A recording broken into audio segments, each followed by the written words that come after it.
Welcome to Reno Radio. I'm your host, Naomi Findlay, Australia's renovation royalty. My podcast is all about real advice for renovating, designing beautiful spaces, tradie advice, and my weather to wonderful passion, where we interview amazing rural property owners who are turning their spaces from weathered to wonderful with great design and great renos. Creating beautiful spaces doesn't have to be hard. In fact, it can be one of the most rewarding things you ever do. So, join me and my impressive list of guests each week for plenty of feel-good, inspiring, and real advice. This is Reno Radio.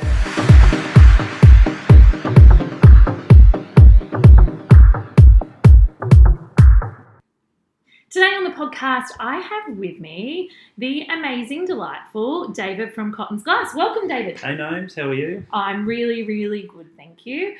I just mentioned to everyone in the intro that we're going to be talking all things windows today, because that's what you do, right? That's what we do. Have you always done that? No. What did you do? Oh, this is interesting. What did you do before? I used to work for a law firm. No. Mm-hmm. Yep. Doing what? It's logical, isn't it?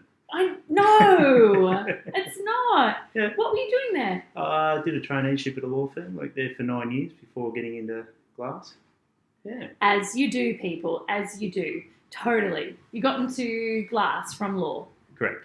Okay, good. I see the transition. Yeah, it makes logical sense. It does. Hey? Enough of that. So, you're one of the first tradies that we've ever, technically tradie, had on the podcast. Thanks for and having me. it's no worries, mate. And it's because there's so much information in your heads that needs to be delivered to the people that are looking to renovate, extend, or build. Because there's a lot of knowledge in there, right? Oh, I hope so.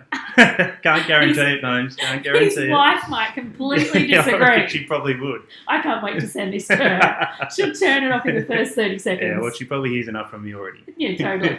So when we were talking about windows just before we got onto the podcast, we discovered the differentiation between two very different types of conversations. Yeah. Do you want to tell me a bit more about that? Well, we're just talking around whether you're retrofitting windows or whether you're going through a concept plan around a new build or an extension which involves architects or designers or drawers. So there is two really distinct differences between how you approach windows in that regard.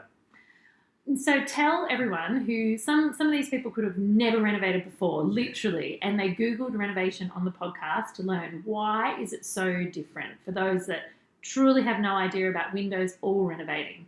Well, I suppose if you're retrofitting where windows are, you've pretty much nearly got a hole you're going into, and then you've got some little bit of play, I suppose, on how much you want to make your window bigger, smaller. But when you go into a new build or an extension, you've got concepts in your head, and then you look around form and functionality, which is right in your box nose. Yep. But then you also think about how the airflow is coming through, what light you're getting into there, what can I create? So there's a number of factors and controls that you can have in there. And you got play, don't you? Correct. Yeah. So you can probably have a bigger vision and then go, right, I want to aim for that and work backwards. Whereas if you're retrofitting, you've probably got a few limitations in terms of, stud openings and walls and room designs. My eyes just rolled back. I know you love that side. Stud openings. Oh, I'm having to tap it out. Seriously, a bit of EFT. I hate thinking about stud openings. Well, what about then today? We start with the idea of different types of windows, the advantages and disadvantages of those, because they would be ever present regardless of the end use. Would that be right? Yeah, and I think you really probably know you've got to look and see, how am I going to use this room? What's it for? 100%. Function is so important. Yeah. It is so important. So if you're looking for, airflow, it leans towards things like louvers, or if you're looking for something like light, you could be looking at skylights, you could be looking at bigger windows. So you've really got to think about, how am I going to use this room? Who's going to use it? So if it's children, what are they going to do in there? You don't have something low to the ground. If you've got kids, young kids in there, you don't want them banging up against it and having a risk there. You have elevated and you windows. Also don't want people seeing in. Yeah, privacy is a massive issue. It's a huge issue. So, this is a can of worms, David. So I guess my first thoughts when we talk about function of a room, for me it's what is the room, who's going to use it, what are they going to do in there, and thinking all the way to the end game of not only what are they going to do, what are they going to need in the room to do it. Yeah. So are they going to need a desk? Do you really want the underside of the desk against a full height window? Do you want to see it from the outside? What's it going to look like? Yes. From the inside, it might look nice, but from the outside, you're going to see a desk, the back legs. of the desk. You know, Oh exactly my right. gosh. Then you think about window coverage. You know, your blinds and how you're going to dress it up. So there's a number of things that you can do. So windows can either be, in our view, it can be a hero or a zero. So you either go, So righto, true. I want it to be there. So colonial bars, those type of things to make it look. He just eye rolled because I love colonial bars. Keep going. I knew it'd be on the mark though. I knew it'd be on the mark. He got me. But then you go and have a look at, you look at how it wants to look, but then you've got to come back to the practicality again and see what it looks like. So the hero part is, yes, it's a feature. The zero part is getting the window to have its functionality, but to disappear. So if you want to have a view and you want something looking out to a mountain range or something like that, you go, how do I design it? I need it to be functional, but I want it to disappear. I don't want it to detract from Everything that view. else in the exactly room. Right.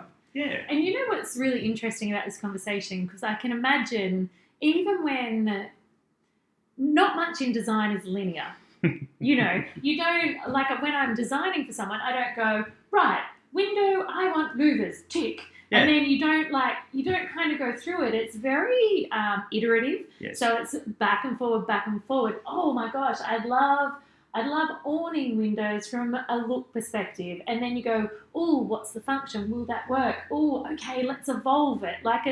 I think a lot of people think that designing a space is like a tick and flick. Yeah. And it's just not, especially when it comes to windows. People will get to see, I don't think it's released yet, but our video we did talking about Carrington House extension. Retrofitting the window. Yeah, and we beetled around, and then with the extension, we beetled around again, you know, and you were being a boy, and I was being a kind of boy, but girl, going, no, I want this, and you're like, I want this. And it is iterative, isn't it? Like, it's not straightforward. And I think you really need someone to work in with you like that, Naomi, and go, wow, just talk to me through your concept. What is it? What are you actually trying to achieve? And then get that in your head. So as a glazier and in the window industry, you sort of go, Naomi, give me your concept. What is it? And then go, okay, righto. So this is what I'm hearing from you. And you go, yes, it is. That's exactly what I want. And they go, okay, well, we'll try and get as close to there, or we'll get to there if we can, but let's bounce off how we get to there.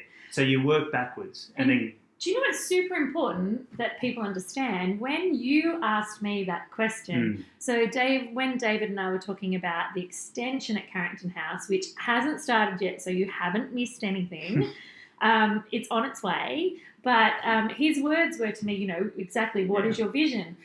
Or your concept. I don't want anyone thinking that what I responded to David with was a well thought out, articulated, long and expansive design sentence. Instead, I literally went, I want it to go, and he was like, oh, okay, I understand. Well, and to us, that means open it up, get it there. Yes. You know, I was like, I want it to be expansive. I want my heart to open up. And I was waving my hands in the air like I am now. So it's not like you have to be a designer to answer that question. No, but I think you've got to read into things too, Names. Like Carrington House, it looks back over Mount Sugarloaf. It does. So even before you pull up at Carrington House, you've got to know where you are and go, okay, which way is west? Which way is north? Which way do we want to shut down? That's exactly right.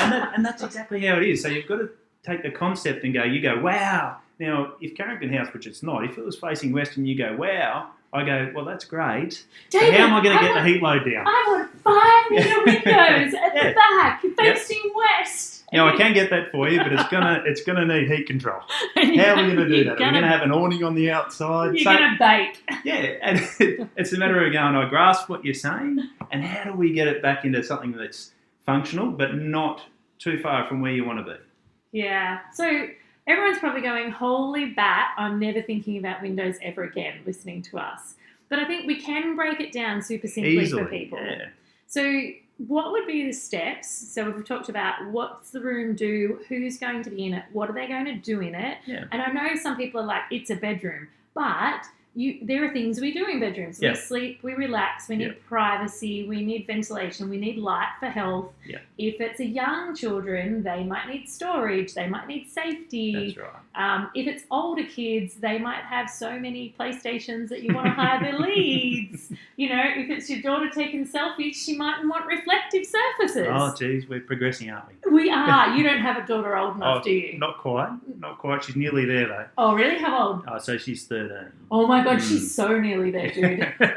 She'll She's probably listen to probably this there. now and go, Dad, why did you say that? She's probably there and you just don't know it. Yeah, true. Yeah, good True. point.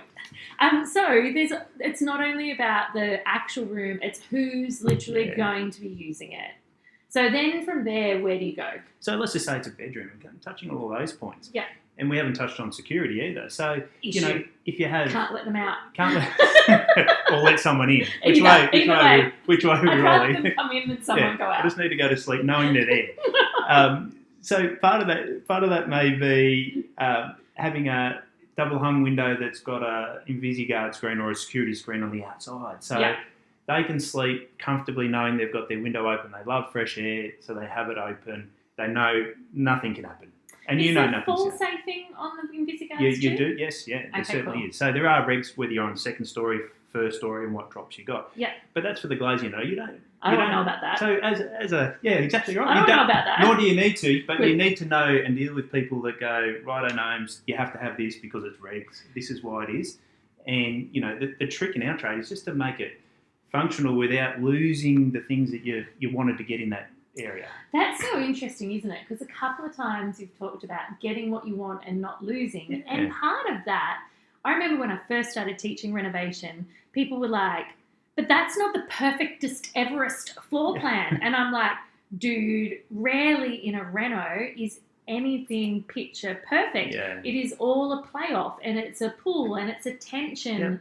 Yeah. And windows are the same. Like there's a tension between functionality, what you thought you wanted, often privacy and allowing light in. There's a real tension. Sound suppression. Yes. Those type of things that come into it And too. then there's basics. Basic and then ratings, there's all U of ratings, the safety SHGC, ratings. Like it's massive. And so I think that's a really interesting point that you've brought up a couple of times, that it's about having a vision and then juggling and massaging all of those elements to get as close as possible to that, but managing to get over the line. But I don't think there's anything wrong too, Gnomes, like you've done with us, and say, I really want this. But it's not like I don't want to. I don't want horrible. No, I really want this. Which is great for us because you're better off challenging someone on a concept than challenge them on something that's functional or a requirement under the law. Yeah, because you'll never win. That's exactly right. But if you go, I love that span to be bigger. So in our trade, it's like, well, okay, what do I need to do to get enough fixings? What do I need to do to get the spans right? What reinforcement do I need? So there's a number of things we can play with to get there. But there's nothing wrong with challenging it to say, righto, I want to try and get to there, and for us to have to work hard to get there. Do you know that's no such shortcuts. An important lesson? Hey, because it's one I was brought up very conservatively. Like, Dad was a mechanic, Mum was in admin, and they were all, and I had a perfect upbringing, could not have asked for a better one. However, there were lots of sentences of, you get what you get, and you don't get upset, and money doesn't grow on trees, and, don't dream too big, it could be expensive. And so that's not criticising them. However, it definitely affected me when I first got into this trade, because I would never, ever push one of my trades on a concept, because I would have in the back of my head, it's going to be expensive. It's going to be expensive. Don't ask for something different. Don't push them too far. And one of the biggest lessons I learned is to always do it, because you can always come back to your resting position. But if there's something you really, really want, I remember one reno I did really early on that I didn't push. And later on, the builder said to me, wouldn't it have been amazing if we did this? And I'm like, I wanted to do that. And they were like, it would have cost like $50. So I want to that point, Names, if you drew a line in the middle, and there's a cost of trade-off either way. Yes. So there's a cost of trade-off up to say, this is what I want. And $50. And that's the difference. It could be $500, it could be whatever that is. But then you get to evaluate the cost of trade-off. Now, the cost of trade-off can also go down So, for instance, sake, if you went for something that wasn't of the same quality or, had a longer term cost to it because of the maintenance and all that kind of stuff, and you live in the house and, you have to paint that all the time, you have to do all that versus if you just spent that extra money and cost it up, you would have had a long-term saving potentially. Yes. So everything's a trade-off at one point or the other. So you either trade off up or you trade off down. But there's nothing wrong with making that first evaluation on which way it goes. So you can go, right, I'm informed. That's exactly right. On this occasion, I'm choosing to go up. Next occasion, I can see, well, hang on, it's probably not worth that extra money. I'll be happy to stay where I am or trade down a little bit on that. So, and when you're renovating, how many of those decisions do you make? It's so funny. It's something I talk about all the time to my students because the amount of times, and it's because most trades are super, super helpful, right? Yep. And so they'll be like, oh, imagine if I had this. And they'll be like, oh, it's only an extra hour's work. But they have that conversation 7 times a day. Yeah. And I'm like... There's $700. Literally! I'll just pick a figure. But it's true. Yeah. It's true. Most chippies come in at $80 to $100 an hour inclusive. And so I'm like, wow, that's $700 a day, 5 days a week. You're in the hole.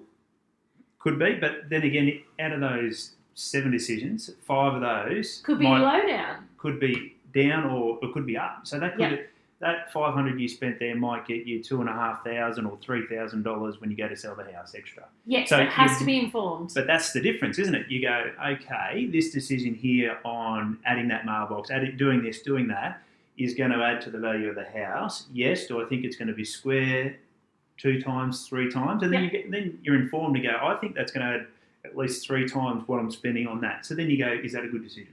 Absolutely. So with windows then, we've talked about form, we've talked about function, what they're going to do in the space, and we've also talked about what they need to do it. So what are the other big things? Like what will be the next things down the line? We could talk about renovating all day. Yeah. Maybe he should be a co-host. Happy to help the Well, I suppose when you talk about glass, windows too. So when you think about it, if things aren't sealed up properly, you have any additional energy costs. Yes. If you're taking heat into the house, you have additional Through energy the big costs. Western windows. Correct. So we've just doubled 20 degrees in the house across. Literally. So you've got to look at long-term investment or cost, whichever way you want to look at it. Yep. And then say, okay, am I willing to spend that little bit to reduce that? So when it comes down to making decisions about the windows, you have to then evaluate them too against your energy costs. That's a major thing. So you're talking about, so we're going to look at the type of window, the type of glass, the quality of it, airflow, visibility, privacy, security, but we then also need to consider how it will impact on our long-term energy needs. Correct. And our acoustic needs. Acoustic. So if you think about air conditioning units, so you might choose not to have it a performance glass in a westerly or a northerly section of the house. Yes. But then you might run your air conditioning unit for 24 hours a day. 6 months a year.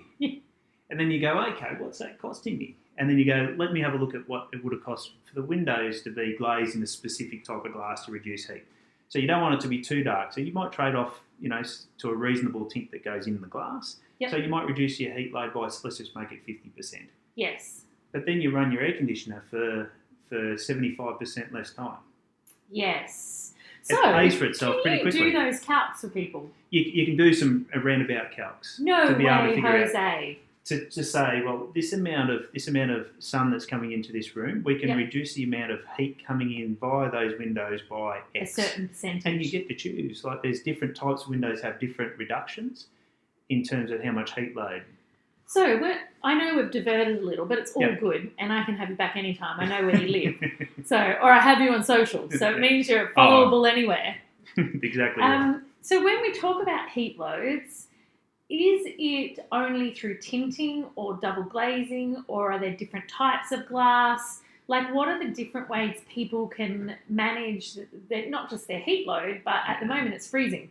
We're sitting in a pumped air-conditioned room because it's freezing in this stone house. In this 1880s house. It is. And so what are some of the ways that are available for people? Because I think of horrible, 70s tinting. Yeah. Oh. No. Ew. So if you pretty standard ways to do it, you can have a laminated panel. Okay. So basically, a lot of technology now allows you to keep heat out in summer, but also in reverse in winter, it will retain heat in your house. So it works both ways. Okay. So, so it's not permeable, basically. No, so your low E glasses, your Comfort Plus ranges and those type of things. So if your listeners want to jump onto some of those type of glasses and research them, you'll see some of the different categories that are in there for different heat loads. But basically in winter, it'll retain warmth inside in winter and it'll keep the heat out in summer. So that's just in a laminated panel. Now, if you want to supercharge it, you can come up into double glazed panels and you can include some of that. So explain laminated panels to people though, because someone who was born in the 70s thinks of a Laminex bench top when you say laminated. Righto. So explain a laminated panel.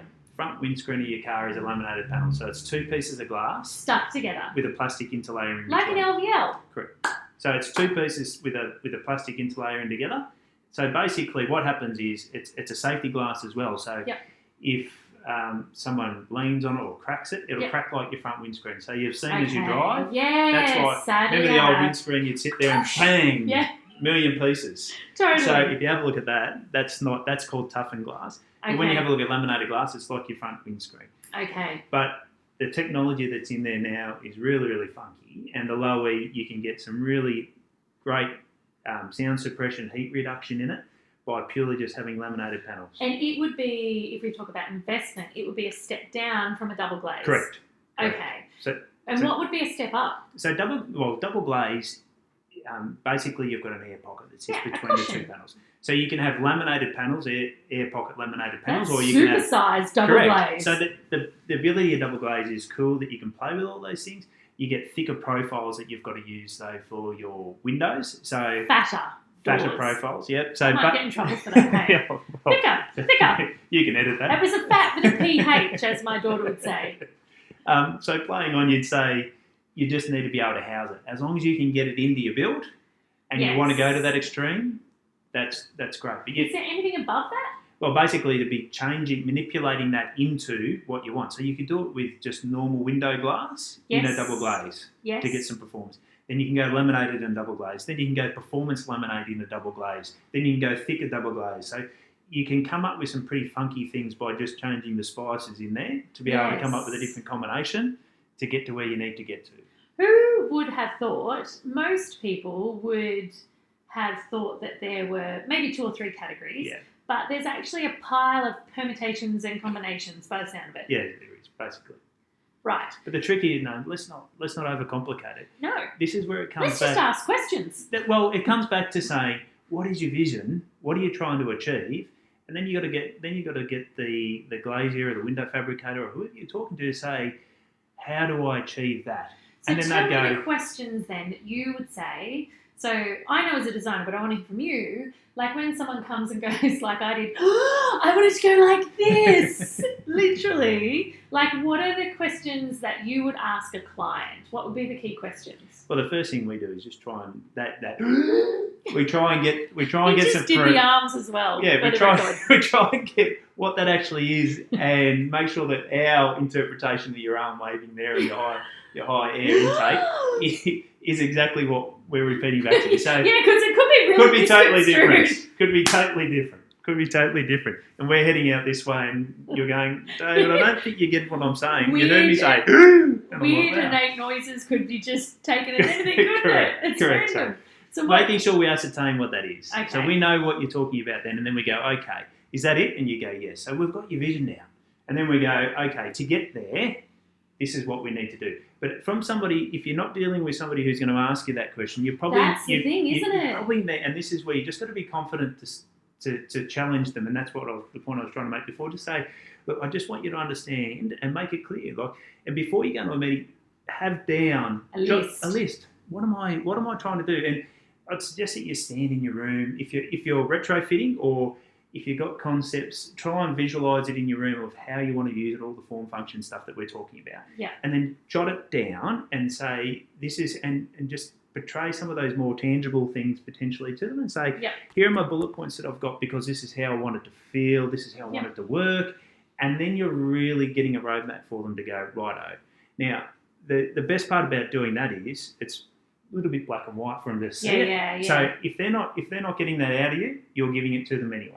Yes. Now, some tradesmen aren't that great at being able to ask some of these questions. Articulation. But I tell you what, they might be the best tradesmen in the world and might come up with the best solution for you. So just because they don't do that, don't write them off. You know what? One of your tradesmen is a great example of that. Yep. He is so outrageously talented and amazing, but he isn't a chatter. No. Let's put it that way. He's not a chatter. And we've got our own little language that we can talk. They grunt at each other, literally. And all the boys in our team know that his brain's working so fast that you've got to try and keep up with him. But that's the point. Like, don't write them off because they don't ask that question. It's a bit on both sides to say, let's walk through this together to get to where we need to go. But you can't, I suppose, expect to get an outcome that you really want and really want to love and really don't want to regret or look back on and say, what if, like you said before. Yeah. Spend the time getting your scope in your head right so that you don't take them off into 27 different directions, saying I need an option for that, option for this, option for that, option for this. Because if you can narrow it down... Yeah. And then spend some time yourself and just do a little bit of research, but also if you can get the form and function and all that type of stuff down, they can then layer in a number of things for consideration after that. So form and function would be going, hey David, I've got this big open back room. The view's important to me. The northern light's important to me. I'm going to need fly screening somewhere, somehow, because I hate insects. Security's important, but not so much because it's a really secure backyard. I don't have any young kids. Yeah. So you've started to think yourself about privacy, security, insect screening, view, function of the room. And I've got this crazy couch that I love and it's going to be the hero in the room. Yeah. And I want to see the mountains. Correct. So then that's hero to zero point before where you go. For us, that'll go, okay, we've got to do everything we possibly humanly can do so that your couch is the hero and the view's the hero. Which means that window needs to disappear. As best we can possibly do it. And that's it. But you see the difference? Whereas if we go, okay, security, I want to walk through it, we just build you a door. Yeah. With screens on it. Yes. Now, we're not talking about transparency of screens. We're just building you a door with screens on it. Yes. Whereas if you tell us that it's the view and my hero lounge, we go, geez, we've got to work backwards. So we're trying to get rid of all these function that we're looking at here, but then how do we pair it to achieve what you want to achieve? But then we might come back to your name and say, listen, we can achieve this part of it, but we can't achieve this and this is why. And then you might go, but what happens, how else can we go about it? And then you sort of that little bit of a challenge on what that looks like. And then we might say, okay, well, we could get rid of those screens and go into, let's look at new technology, retractable screens, which have come ahead in light years. Thank the Lord. And they're pretty smick now, whereas you go back 10 years ago, you'd go, no way in the world, you wouldn't recommend it. No way, Jose. But now you'd go, righto, if we're going for function, we might build you some screens, whereas now you go, and we know it's about the vision through it, we go, okay, how can we get rid of it to zero? Yes. As much as we can. It's never going to get zero, but do you know what I mean? That's the hero to zero. Are we making it a feature or are we trying to get rid of it? And do you know one thing I think is really important for people to remember, and it's certainly something we're doing at Carrington House, is that new windows don't have to be modern. Because I think that's a real big misconception that when I'm getting my windows replaced, unless they're reclaimed timber ones that take decades worth of restoring and you never get it right and you overpay for it, that, the windows can still be amazing. And that's something we've actually worked on here, which we won't blow the secrets yet. Yeah. But that was one of the extra layers to go on there. That it's like, David, this is an 1880s house. We've had all these conversations, but I don't want it all shiny and new and super square. Yeah, so... And that's the challenge, isn't it? Yes. That's that little push where you go... It was a push, wasn't it? Don't knock me up a standard chocolate range. I want it to feel like this, look like this, that kind of thing. Absolutely. So, and look, that's where aluminium's progressed massively in terms of profiles. And, there's flat profiles, rounded profiles. So there's a number of different suites in aluminium, different qualities in aluminium. Yeah. But then you've got timber windows, which you can still get, steel windows. Like, this is where the concept first and then work backwards. And then we can talk tech. Correct.